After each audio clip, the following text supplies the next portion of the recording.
তোমাদের সবাইকে good morning. আজকাল আমার দিন শুরু আর দিন শেষ দুটোই পড়া দিয়ে হচ্ছে। আমার ফেস দেখে আই গেস তোমরা বুঝতেই পারছো যে আমি কতটা টায়ার্ড। যাই হোক, তারপর আমি রেডি হয়ে যাই, কারণ লেট তো একদমই হওয়া যাবে না। আমি শুনেছি সাদা পড়লে নাকি এক্সাম ভালো যায়, তাই ভাবলাম এই এক্সামের চক্করে একটু কুসংস্কারই মেনে নিই। এরপর ট্রেনে উঠে আমি দেখতে পাই এই যে নীল শাড়ি পরা মহিলাটা কিন্তু একদমই কম জায়গা নিয়ে বসে আছে। কেন?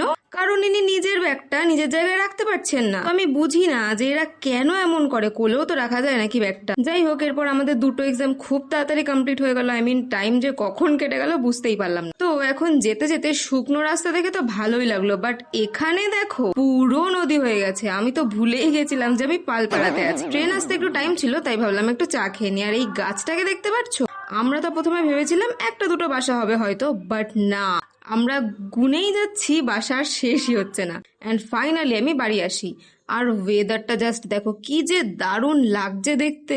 তো ঘরে ঢোকা মাত্র প্রত্যেক দিনের মতন ধলু আজও আমাকে ইগনোরই করে দেয়। এরপর আমি বসেছিলাম, তখনই আমি দেখি মিনুকে, যে কিনা কোথায় বসে আছে আমার প্র্যাকটিকামের ওপর। মানে এরা বসার জন্য জায়গাও খুঁজে পায় সত্যি।